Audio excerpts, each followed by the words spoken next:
Hello, everyone. Jason Crawford here. Welcome to WP Roundtable, episode number 96. Really looking forward to this one for like the last 2 to 3 hours ever since we found out that it got changed. So hopefully it'll be really interesting and exciting with a new upcomer in the world, and we'll have some good, interesting stuff to share. Yeah, I hope you will as well. Hey guys, I'm Kyle, coming to you from Jackson, Michigan. Happy to be here for episode 96. We've got our new friend Andy on the show. Andy works with our old friend Josh over on Ingot, and he's involved in a lot of other cool things. So Andy is filling in for us. He's a special guest. We had a bit of a schedule conflict with another guest who's rescheduled for a later date. So we are excited to get a chance to talk with Andy, somebody that we've not had a chance to meet in person before, but I'm sure we will before too long. So, Andy, thank you for joining us on the show. Thank you very much for having me. Hello, everyone. My name is Andy. Currently located right now in Tallahassee, Florida. A senior at Florida State University. So, yeah. Awesome. So, Andy, we're going to start real quick before we dive into questions about yourself and your background. We're going to talk about our quick picks of the week. This is part of the show where we all share something that we think is interesting that we want everyone to know about. It can be anything. It can be a tool. It can be an article. It can be just something cool you've discovered recently. So for me, I wanted to share a couple real quick things. First of all, Jen Milo is leaving Automatic in the WordPress community, and so if you're involved very much in WordPress, or if you have been for very long, it is highly likely that you've encountered Jen Milo in some form or fashion. She's been a very important and influential person within Automatic for a long time. Has had a strong influence over a lot of WordPress-related projects, particularly with the WordPress Foundation and WordCamps and things of that nature. And she is moving on to new things, so we wish her all the best. I had a lot of time to talk with her last year about some initiatives I was involved in and got to know her. She's a very smart and kind and compassionate person who did a lot for the WordPress community, so sad to see her go. And my other quick pick was an article written by another former guest of the show and friend of mine, Vova Feldman, who is the founder of a product called Freemius. He wrote an interesting blog post about a pricing experiment that they did, which I thought was kind of cool. And Andy, I don't know if you've met Vova before, but he's also quite active in startup communities and in the tech world. And an episode, I don't remember which one, where he appeared here, we talked a lot about some of the things that I understand you're quite passionate about. So it was an interesting article, and I'll share a link for it on the site. So, Jason, what do you have? Okay, I'm bringing up a classic. I managed to find the original season of DuckTales on YouTube. I've already shared it. It's pretty bad video quality, but for anybody who really just misses DuckTales, there you go. Thank you. Andy, do you have anything to share? Yeah, I actually came across this article on LinkedIn, and it was talking about how back in 1997, when Steve Jobs returned to Apple, that the majority of his product line was so similar that nothing was like, you couldn't identify anything different from anything. So it was kind of saying how Apple hit this milestone, so they need to innovate, in a sense. They need to change it up. So if I can actually find it, I'll go ahead and share it, if you guys would like. Yeah. Usually we share our links on the Google Plus Hangout page. I'll drop a link in the chat right here for you. Sounds good.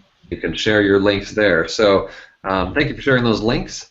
And so for anybody tuning in, we encourage you to ask questions. We'll take them on, I don't know, wherever we'll take them. Jason will keep an eye out for them. And Andy, we're going to start with learning a little bit about your background. So we've not talked to you too much before, and I've never seen you on an interview, so I don't really know too much about your background. I understand you're a student at Florida State University at this time, and that's about the extent of what I know. So fill us in a little bit on, and go back a little bit, like before you got into Florida State and into the tech world and working with Josh and all the things you're doing. What is it you were hoping to do, and how did you end up here? So originally, I went to Florida State to become a lawyer. I wanted to go to law school. I've always wanted to actually become a lawyer since I was a kid. It was sort of like this thing that I wanted to do, and I had this passion for it.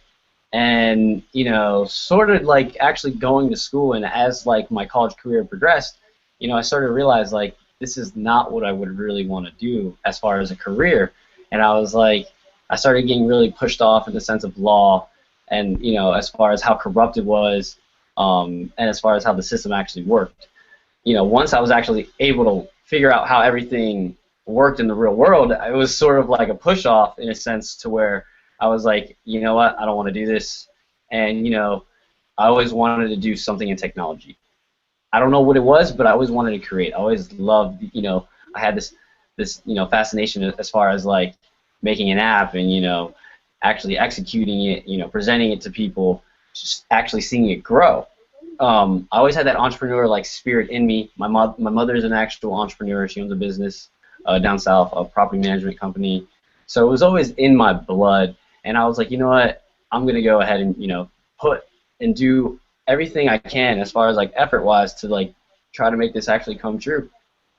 And that was sort of what was happening at the time as far as why I didn't want to go to law school. As far as actually having to put the amount of work into doing it, and then as far as coming out of law school and not making that amount of money that you assume you are is like a little disappointing. I can imagine. So at the same time, you were experiencing a little bit of a disenchantment with the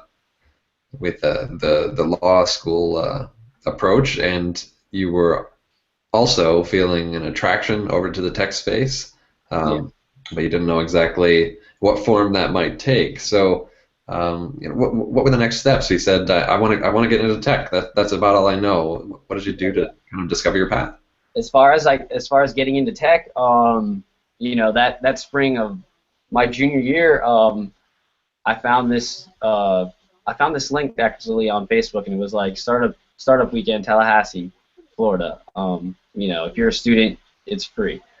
And I was like, you know what? I'm gonna go to this thing. I really wanted to like start a business. I really want to learn. I really want to get involved. I want to see what like I can actually do in this community.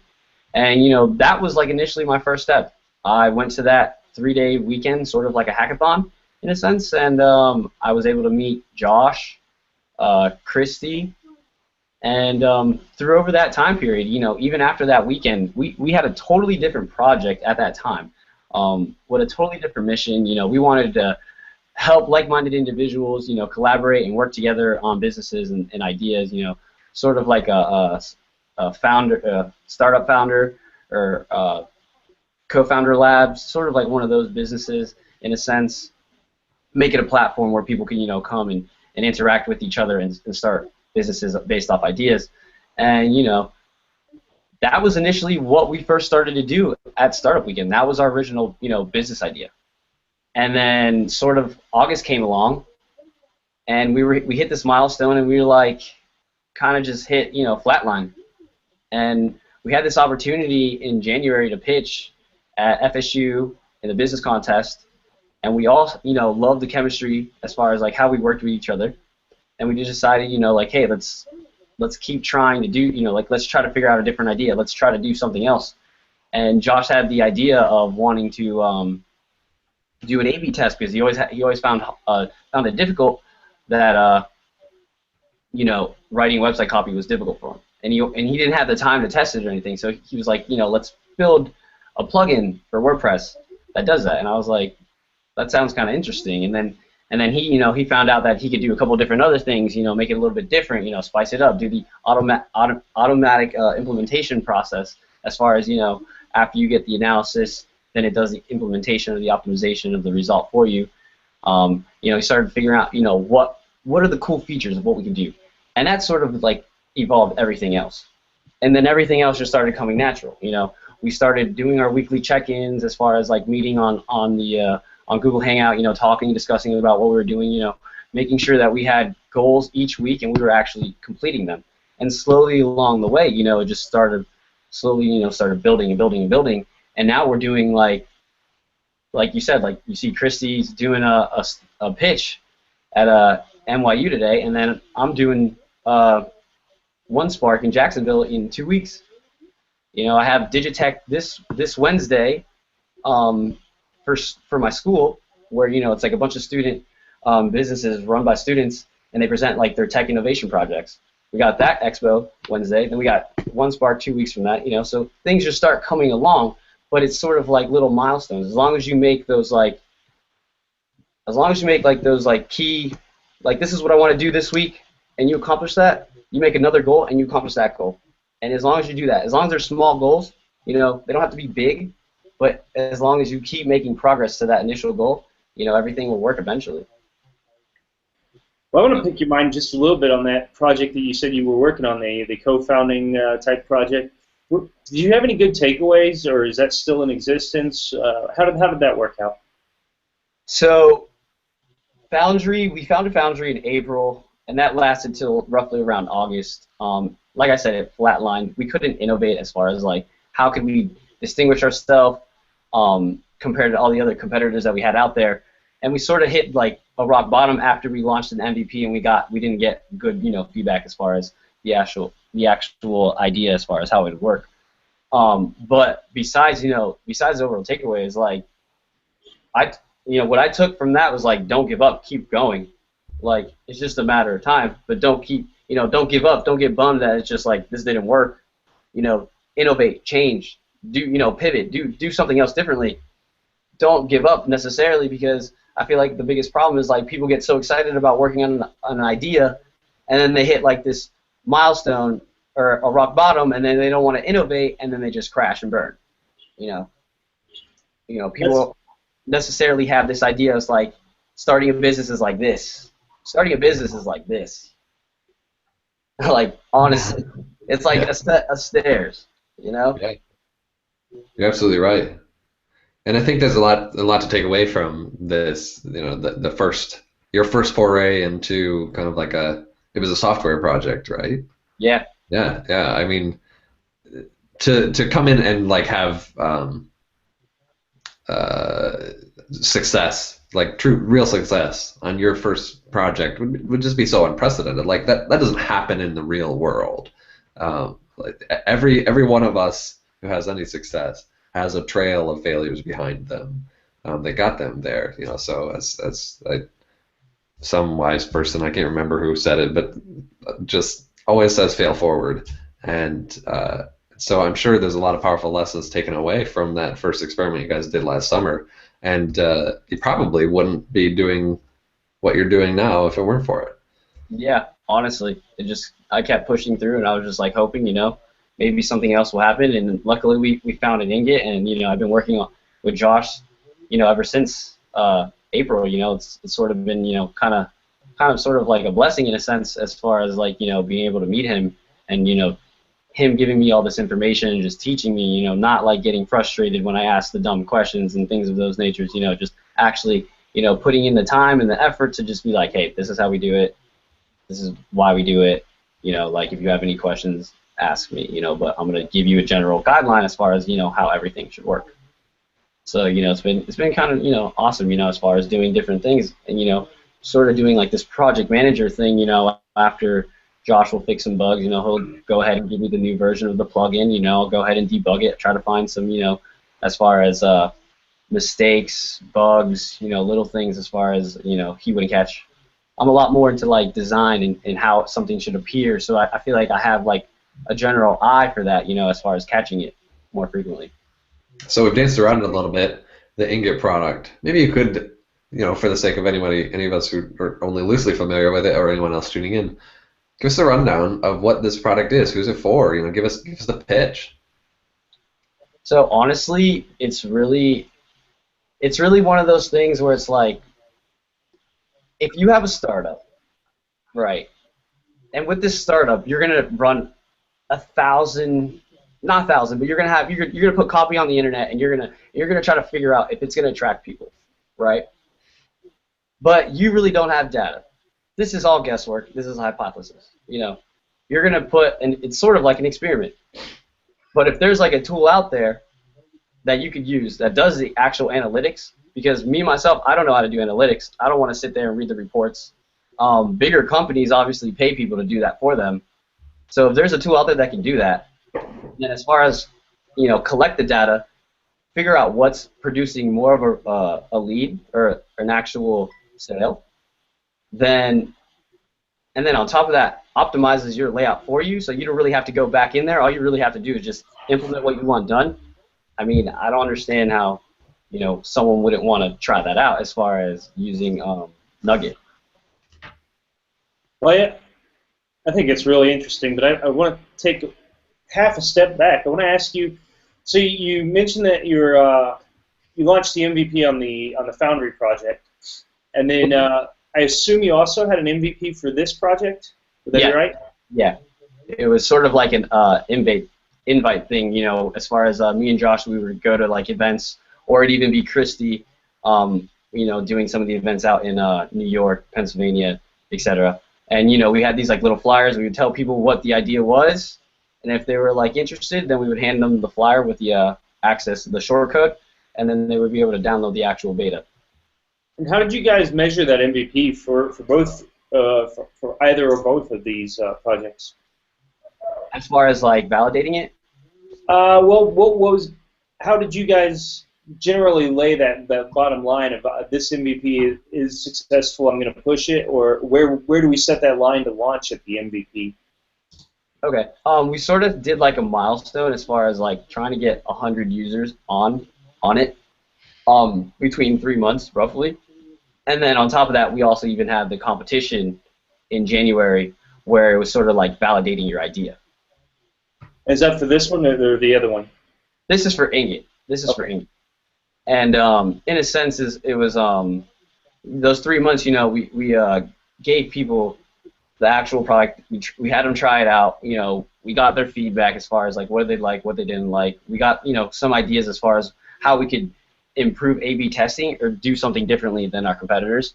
And from there, it was sort of like we got around 40 users, and then afterwards, we were sort of like, okay, we got 40 out of 100. Let's just try to push this out for actual, launch as far as January.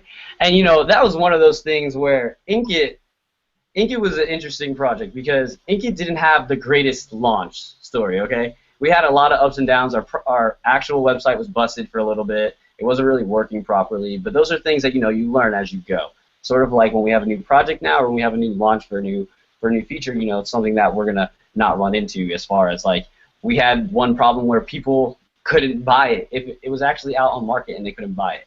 The actual button was broken as far as digital downloads. Literally one thing was off and it threw off the whole entire system, which is something that, again, it's okay to happen because we're beginners, but it's really not. But it's something that you're going to learn from, so that in the near future when you do another product launch, you're not going to have that mistake. And from there, like I said, from there we launched it in around end of December, early January. We had our first purchase of the actual product in, I want to say March, if I remember correctly, March. Or actually, no, February, I'm sorry. February, it was right around WordCamp Miami, and we actually had our first product, someone actually bought it for the first time. I was actually, wow, like that's really cool. I actually helped build this tool and someone actually bought it.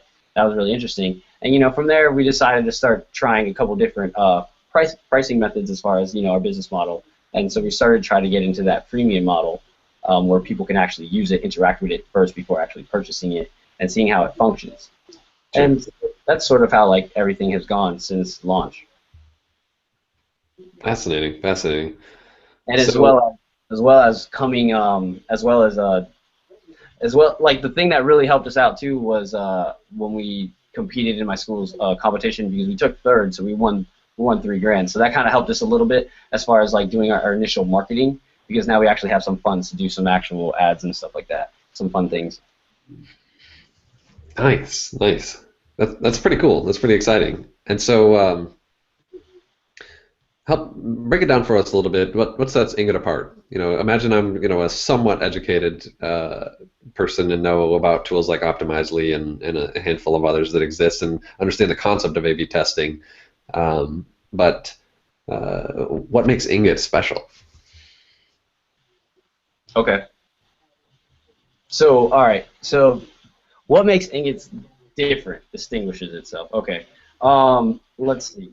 So, in a sense, when you use Optimizely, and I'm just using this for example, they collect data and then they give you a cookie file, if I'm not mistaken. Correct? They may use cookies for some aspects of it, I think. Okay, for some aspects of that. Okay. And then, if I'm not mistaken, from that, you have to go back in and manually do the corrections or the implementations as far as the winners. Sure, sure. Yeah. Now, are you a big company or a small company? As far as like a small, medium, small, medium business. Right. So, would you rather pay a person to look at that, as far as the analytical reports, and actually go in depth, read your charts, or would you rather just pay $100 for a plugin that actually allows you to do less and convert more, in a sense, by eliminating the analytics and the implementation and the optimization? Sure. Yeah, yeah. I mean, I think you're hitting on some of the key points here that really set it apart as far as, really what's unique about this particular product that struck me, especially as I spent a lot of time talking with Josh and Christy about it, and a while back before it was launched, and it is such a cool concept to have the self-hosted, which is a little bit different because there are a lot of SaaS offerings out there for A/B testing, and this is kind of different in that respect. And then the automatic implementation, so as I understand it, when you're A/B testing, you have you collect data, and there's a winning version of something, and Ingot is intelligent enough to calculate that and then actually implement it, whereas in other cases you would have to manually look at it and determine which was the winner, and then re-implement on your own. Am I gathering things correctly? Yeah, that's honestly how it's run down. You have, as far as like you have very minimal involvement, really. Honestly, you set your preferences, you test your options, and then we really kind of just do the rest for you. And you kind of just see your website evolve over a period of time as everything is working. So yeah, that's honestly what makes it really unique. It makes it really simple, I feel like, as far as for the consumers and the business owners to like test, a variety of things on their website.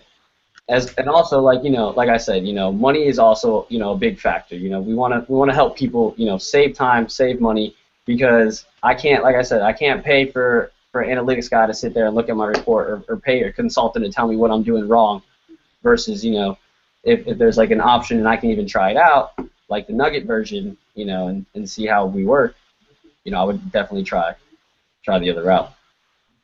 Are you? I don't know to what extent you've had opportunities to interact with customers or learn from their experiences, but are you taking anything away or learning a little bit about the use cases or the instances where a tool like this is particularly applicable, or industries where it's very useful, or types of users that are just really scoring by using this tool? Yeah. For instance, I know President Obama did A/B testing for his campaign back in 2008, and he had a huge boost as far as hits. That was like one case that we saw, which was really interesting. We also did a couple interviews with some people in the tech industry, as far as in New York, with Carol, and we were talking to this designer, and he was saying how fashion companies use, there's always testing their images as far as for their apparel. So he's like, if you can get into image optimization and be able to identify what image is producing more leads, that's something really interesting. And as far as we also got into another interesting aspect about Ingot is we do this. We're also in the process of finally finally completing the actual function, but it's a price variant test for your e-commerce sites. So as far as if you're going to a destination, it could be a tagline, and then they click the actual button, and it takes them to the actual page to buy the product. That would be considered a conversion as far as on the destination, and then using the price variant, where you can determine as far as if you feel like your product should be 50% lower than what it's cost, or if it should be increased by 20%. We sort of do that whole like try to find the best product or the price equilibrium for your product, and then we would obviously give you a cookie. We don't want to optimize that. That's a little risky as far as going into the territories of an owner. You know, we want to respect that. So Sure. that would really honestly be the only I feel like actual part of this product where you would actually be able to see the cookies.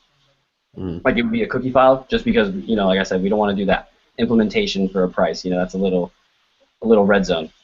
Right. Right. Yeah, I can totally get that. But still, that sort of data would be very, very powerful. I can, like, just the concept of having this software do the experimentation for you and find that sweet spot, find that appropriate price point, and just tell you this is what the price should be to, you know, maximize revenue. That's mind-blowing stuff. Like, you know, what is this? The future? We're trying.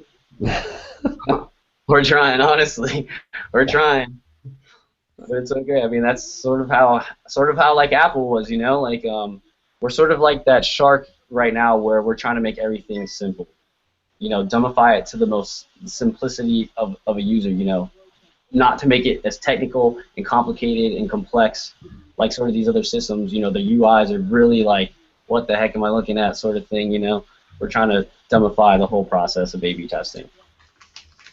So you guys aren't collecting any data on the actual results that you're getting, or the websites are getting? I believe we are. That's something that Josh could probably really tell you as far as the technical aspect. But I believe as far as on the servers, yeah, we do collect the majority of that information, like as far as IP, location, demographics. He's told me that before, actually. Yeah, so we could get that information.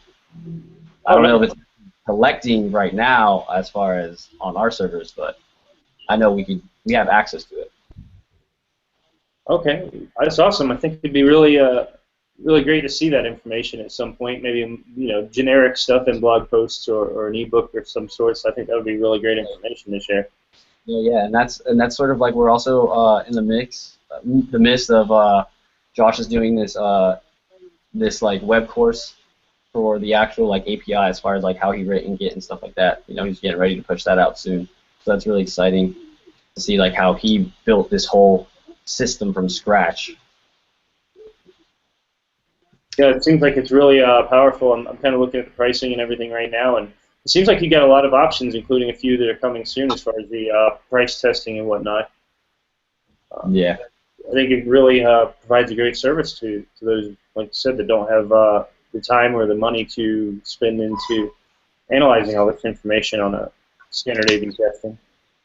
Yeah, that's what I honestly found like the coolest thing is like we sort of did like a dummy experiment with myself, because like I said, I'm the noob to this whole like community WordPress, how everything works, and I sort of told Josh, I was like, look, let's make Ingot in a sense where like if I don't understand what's working, then it needs to get dumbified even more.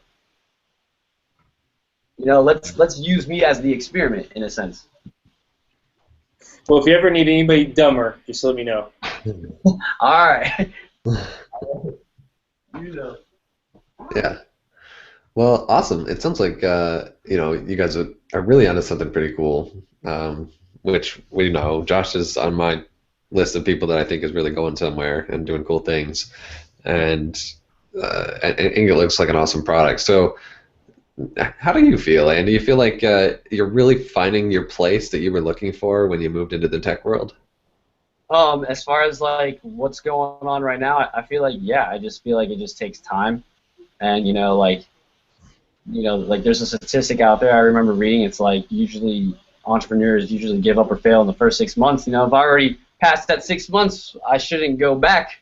I should just go forward in a sense, and so yeah, I mean, I feel like it just takes time. You know, it really takes a lot of dedication, ambitious, as far as like wanting to actually do, not necessarily become the next Mark Zuckerberg, but like go from, the bottom to the top and actually put in that work, and take the time to develop something that, is really special to me and, my partners as well.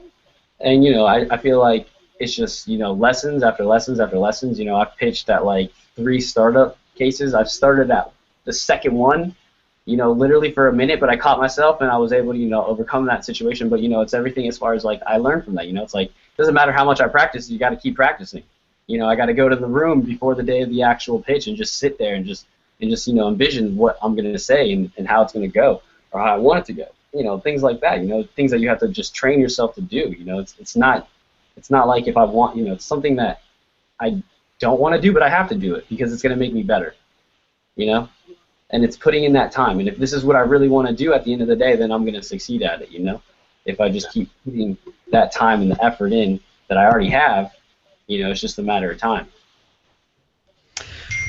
Did your perceptions change in any way when you came into the tech community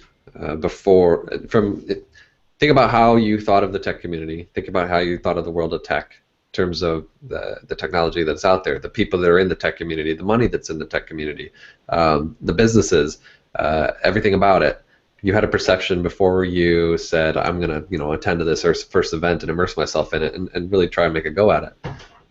Once you actually did, after you did participate in some events, after you did start to partner with people and do things, how did your perception change? Were things different than you expected? I feel like in a sense I was like, I didn't realize how difficult it was to really start a business, to really like take an idea from birth to actual product development to like product launch. I found it really interesting, which was really interesting as well as I had the opportunity while I was doing all this, I was taking classes and learning the same things literally that we were doing. I would literally be able to go to class. I wouldn't have to look at the material. I already knew what I was talking about because we literally would sit around and talk about it for so much. So in a sense, it was really interesting, and like I found it like it was like, hey, I have this opportunity where I'm doing this project. I might as well ask the questions pertaining to this project to the professors because we're reviewing it right now, and sort of use them, in my sense, to my advantage as well. And honestly, besides that, I've realized that there's a lot of people out there that are really willing to help. You just got to find them. Honestly, you gotta find those people that are willing to help. What I found really interesting, Tallahassee has a lot of entrepreneurs that usually go away and then they come back. But when they come back, they want to teach and they want to help. They really want to get to know the person and help them, succeed just like they did. And that's what, honestly, it's been like a real blessing. Like I said, I've got to meet a lot of people in the WordPress community already. They've been really accepting, as far as like, hey, if you need anything, shoot me an email, yada yada. So, it's been really awesome. As far as my perceptions and stuff like that on the tech community. Wow. What do you think about? You're a pretty young guy and early on in the tech community. Yeah. Do you think that? Do you feel like you are in an advantageous or disadvantaged position being a young person in this community trying to start a business, trying to get things going? Do you feel like, yeah, this is what everybody does, or do you feel like you're kind of standing out a little bit? As far like, what do you mean standing out? Because if you ask, I'm standing out from all my friends right now. Think about it like that. I'm pretty young. I've helped develop this company, and it's an actual product. I guess I feel a little. I guess not. I feel more. I am more recognized. I guess now I am, as far as in the community and in school, by administrators than before. So I guess it's been. I feel like it's more of an advantage because you see these, especially where I'm at right now as far as being in school. A lot of these administrators, they're there to help. They're there to educate and teach and give you a helping hand any way possible. So I feel like it's more to an advantage for me right now. The only disadvantage I really got is competing against other students that have other good companies. Besides that. Yeah. But like I've literally walked into my the director of the marketing in the business program at Florida State, and I was like, hey, I've heard great things from you. I've never really talked to you. My name is Andy. This is what I do. I'm one of the Noel Innovation finalists. I just wanted to get your feedback, and he was like, yeah, awesome. I would love to. And honestly, I feel like a lot of people are just like afraid to just go out there and ask for the help. But if you really just get up and do it, people aren't going to be like, no, I can't do it. They're willing. That's nice. So what have been the role of events in attending events and participating in them in your growth and your experience in the tech world? So I look at events as long as they're not like competitions where I'm going to go in there and I'm going to try to be the best I can be. I'm really competitive in that sense. I grew up playing travel ice hockey, so there was a lot of hitting. You can imagine I was a pretty physical guy. So I'm really competitive, but as far as expos and competitions go, expos I try to have more fun and I try to just do more brand awareness. Honestly, just get the actual product, tell people what it is, how to use it, where they can use it, how they can try it out, just interact with them and just try to feel them out, just educate them as sort of like why you need to do A/B testing in a sense if you have a website. I really had an interesting experience this past week. I did an expo on Landis Green, which is sort of like this big field right in front of the library, and it was like it was an expo of entrepreneurs that were all like student-run businesses. We were the only tech company there, and as you can imagine, that's kind of pretty hard to like demonstrate and try to interact with people like and tell them what you do when everyone else is doing like apparels or like some protein shakes or some cutting of actual like a frame of an actual image and then making it into like wood. It's kind of a little difficult. A little hard to like get people to come and talk to you, and because we're more business to business versus business to consumer. But those are experiences. It's sort of like a training day, because even though they're just ordinary people, you can sit there and just practice and just read. Read people how they portray themselves to you. If they're interacted or if they're turned off. If you need to stop talking, as far as like okay, you can stop talking, or if they're really interested. And then get real feedback. That's the greatest thing about going to these expos, and I can just sit there and make a quick Google Doc as far as like a survey, and get some validated data as far as what we have, as far as what we're thinking idea wise, or if we need something we want to get a quick feel on a certain image or a product or a feature. That's cool. That's cool. So what have, in your experience, been the best events? The ones you rave about, the ones you can't miss whenever they happen, the ones that you get the most value from? Honestly, I love going to the WordCamps because it allows me to get more involved in the community. And since, we are a WordPress company, it sort of allows me to meet other people that use WordPress, and get a feel of what their experiences are or how they feel about the community or what they're doing, and how, if any way possible I can help them, or if any way possible I can just talk to them and make a new friend or something. So as far as like the events, I really like going to the WordPress events. I also like attending like these other events where it allows me to distinguish ourselves as far as try to meet a group of other people and see if we can find a niche in that category and attract new businesses that are starting to grow and have the opportunities to make websites, as far as see if we can attract them to our like use as far as our product. So. Nice. That's interesting that you say that. And honestly, it wasn't exactly what I expected. But it's cool. That's cool. So, what events are on your calendar? What are you going to be attending in 2016? So right now I have FSU Digitech. This Wednesday. So if you're in Tallahassee and you're watching, you can come to FSU and see our Digitech Expo of student entrepreneurs that have digital products. And besides that, I'll be going to One Spark in Jacksonville here in 2 weeks, April 6th, and as well have the opportunity to present and pitch in a contest that's called Spark Tank that they're having the 7th. I'll be attending that, and then furthermore, I'll probably be attending a couple more word camps. I just got to figure out location-wise. I was going to go to California with Josh and have the opportunity to go meet Roy. Unfortunately, that is falling on the same week of my finals for allowing me to actually graduate. So I'm going to have to fortunately miss California because I've never been. So I was really excited. I was like, you know what? I'm going to get to go to California this year. It's going to be about WordPress, even better. And now it's like I can't do that because of the confliction as far as the schedule. Graduating's overrated. Go to California. Yeah, right. let me tell my parents that, $80,000 later. Yeah. That's funny. That's funny. Well, there's plenty more time to go to California. It's not going anywhere, at Yeah, yeah. least.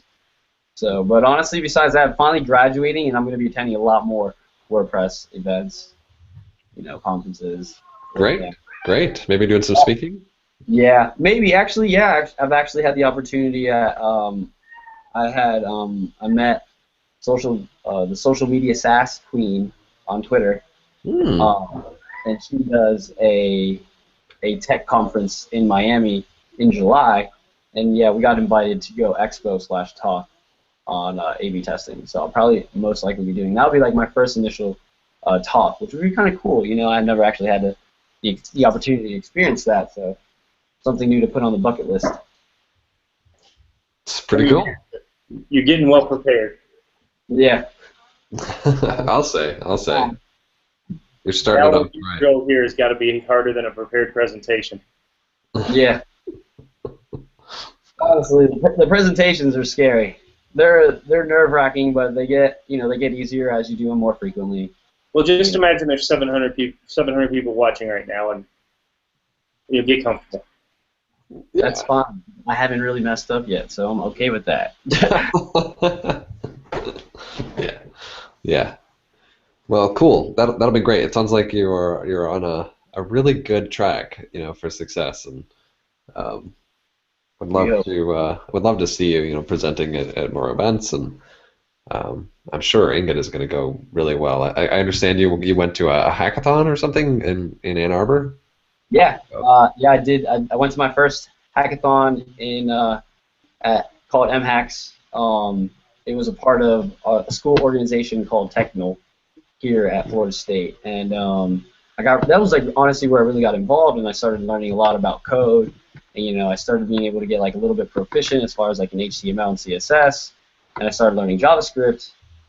And that was sort of like when I first, like I said, started getting familiar with code, understanding what it actually did, reading lines of code, how everything functions.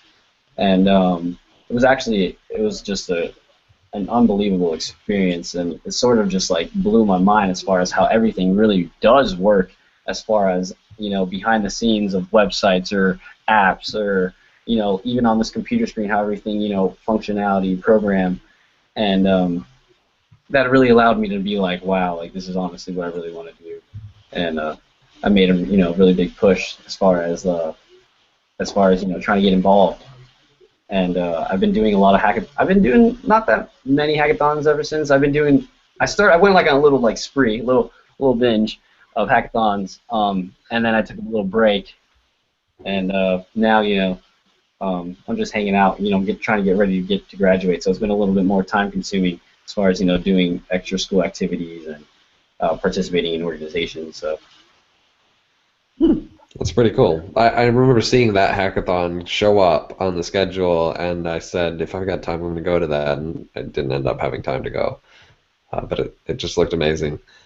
So is that an event that you think will reoccur? me going?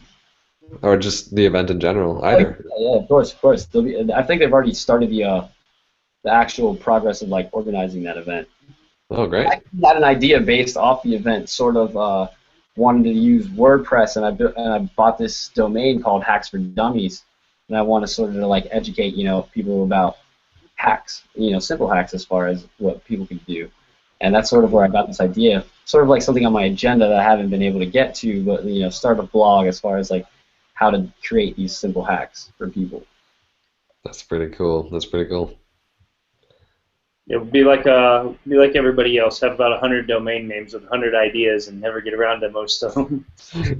I don't know if you've realized, but I'll get lucky if someone will want to buy it. Yeah. Because I found the domain, I was like, wow, I couldn't believe like 4 dummies hadn't bought the domain yet. I was like, this is genius. Nice. That's pretty cool. And I'm sure, as years go by, you'll probably build up your own collection, like most of us have, a collection of our ideas, and those great domain names. Yeah. So, Jason, I think you had a question. Yeah, Andy, I kind of want to know what you do in your spare time for hobbies, for fun away from the computer. So when I'm away from the computer, I'm pretty much your average, I guess, young adult going to the gym, trying to look my best, of course. Going to the happy hour on Fridays, the usual happy hour. Maybe sometimes the bars afterwards on Saturdays and Sundays. And then usually besides those things, I'm pretty much hanging around the house, enjoying Tallahassee for the nature trails. I like to really, I sort of got into this habit of walking a lot. I don't know why. I have a car. I live really close to campus, but I prefer to walk sometimes, just sort of when it's really nice outside, just to like clear my head or just listen to music in general. I like to visit a lot of the sinkholes as far as when the weather is like really nice, because the sinkholes are pretty much our closest thing to a beach around here. Unfortunately, if I lived down south, I'd probably be on the boat every weekend, trying to go out and fish as much as possible, because that's what I really like to do as far as on the weekends down south. And if not, and if I had the opportunity to, I guess I would also be playing hockey a lot more. Sadly, there's not really a rink over here in Tallahassee, which is kind of a little crazy because, we're the most northern part of Florida, but South Florida has, like, tons of rinks. So it makes no sense.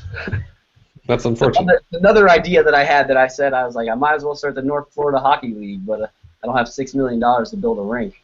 You don't? Well. Soon. You'll have it. Watching, don't steal that idea, Because that's how it works in business. Don't steal my idea. That's binding. So. Yep, I've already filed the paperwork. Domain's already purchased. You're gone on that one. Yep. You can't give away your ideas like that. That's honestly, yeah. It blows my mind. Like, I honestly don't understand how there's not a rink over here. They would make money. I would get the university to sponsor it, have their home team there. We would literally wipe FGCU off the map, because that's the biggest hockey school here in South Florida. As far as like, they get a lot of good. They have like a lot of good recruits coming from like up north. Really good junior programs and like the tier 1 programs and stuff like that. The AAA teams. As far as like skill wise. So I feel like if they actually did have that rink over here, I feel like Florida could go on the map as far as on the hockey division and get into like because FGCU is a D2 school. They're in Florida and they just won nationals. Wow. Really sad when they start moving ice sports down south. So it's like a little like, wow, like imagine if you were to bring that program over here at Florida State, where we actually have like the resources and the school and the actual funding to make that happen, as far as players and people on the like the sports committees and things like that. Maybe what they need is some articulate young man like yourself to make a pitch. And I was just like, I kind of gave up after I found out it was like $6 million. It was like one of those things I said you shouldn't give up, but at $6 million, it's a little unrealistic. That's what Kickstarter's for, right? Yeah. That's literally 2 sheets of ice. Yeah. Crazy. There's always street hockey, right? There's no street hockey over here now. They don't even have roller rinks. Like, I'm not lying when I say there's no rink here. They have no roller rinks with nothing. And if they do have a rink, it doesn't have boards. So, I mean, like actually playing in the street. Actually playing in the street? No, we don't do that. I don't know anyone that does that today. When I was growing up, I used to play street hockey, but not anymore. No, not really. Wow. See the things that we learned, Jason? Yep. Blows my mind. Why anybody would play an ice sport, but that's okay. I don't know. It's crazy because I was like, I got accustomed to it as a kid. When I was a kid, we're always in ice rinks. We're always traveling up north, playing in northern states that are always snowing or colder. And now that I go to school in Tallahassee, I get cold easily. And I'm like, I don't understand this. I literally was around cold weather my entire life, and now I get cold like by nothing. I have a deep hatred for the cold. Spent 12 years in New York, and I don't ever want to be below 70 again. It gets below 70 here, unfortunately. Well, it does here too on occasion, but it's I can throw on a jacket and be all right. Yeah. You guys, I don't want to hear it. Oh yeah, you're in Michigan. No sympathy. You Uh, guys and your problems. You're always welcome to come down and visit, Kyle. I think I will someday, Jason. I think I will. Um, we're getting close to winding down here, Andy. So uh, tell me a little bit about what is next. What do the next few months hold? You got finals. You're plugging away on Ingot. I want to know what are the big things that you are stoked about and you're working on. Yeah, so like right now, like you said, like we're in a stage where I got to figure out how to eat after I graduate. Mom and dad aren't paying the bills anymore, and I started applying for jobs. Unfortunately, sadly, didn't want to. Already had like a phone interview, and they were kind of asking me like, what do you want to work on a startup, or do you want to have a full-time job with a salary? Kind of said I want to work on the startup, and I haven't heard back since. So they kind of know how I feel on that. And and in a sense, I have to either figure out how to make Ingot work and make it scale to where I need it to scale, so I can actually keep working on it full time and actually committing to it like I would like, and or I need to find a job and still work on Ingot until I can figure out how to make it scale the way I want it to. So in a sense, I'm like in a sort of like a crossroads as far as what's going to really happen. I know what I would like to happen, which is pitch at Spark Tank and get this VC fund. That would be awesome. That's what I really want to happen.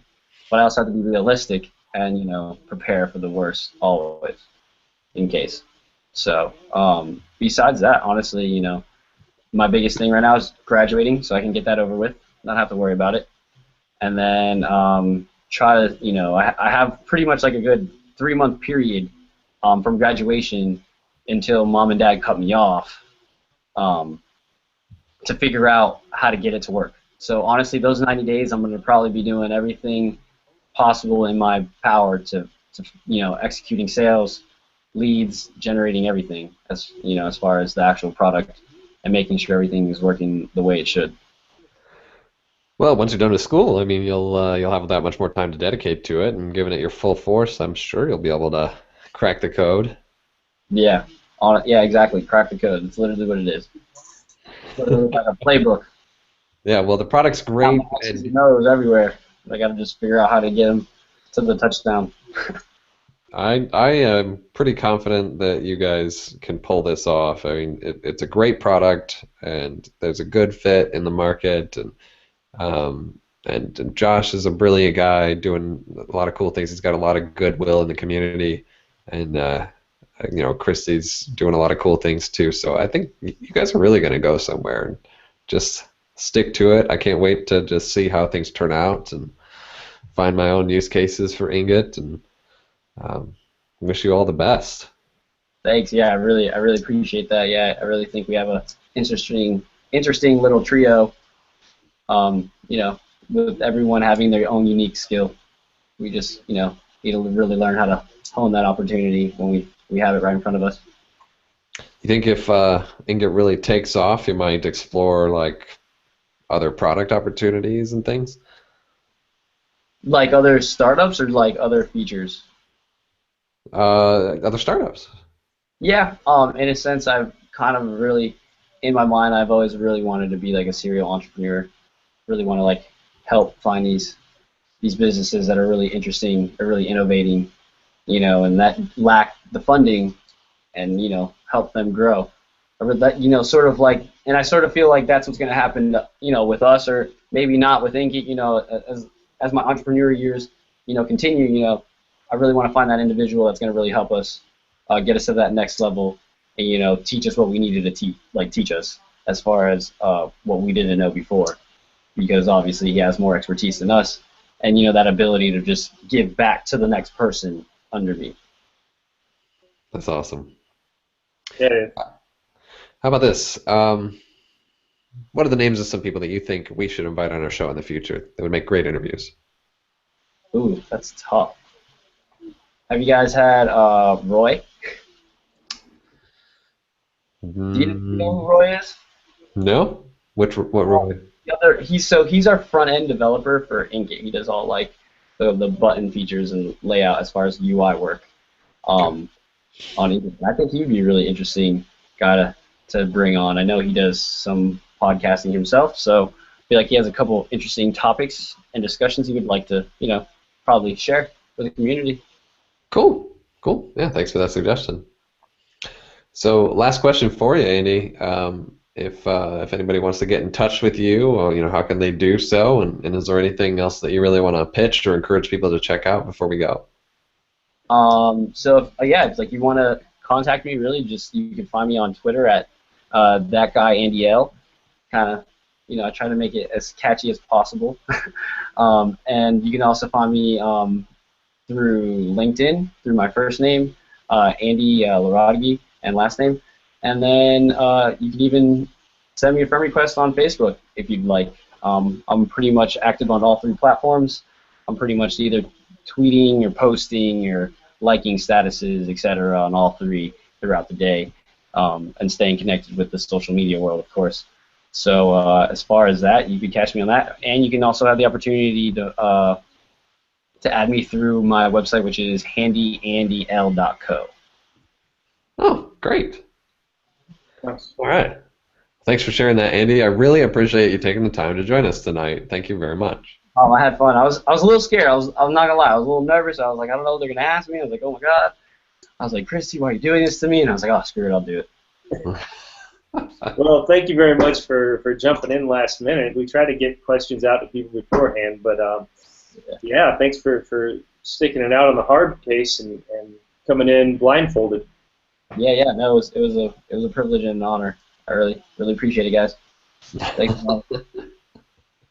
Yeah. Well, here's the next time we meet, and I hope it's in person real soon. Yeah. Sounds good, guys. Thanks for joining us, Andy. Thanks again, guys. Thank you. All right, I'll see you guys later. Bye.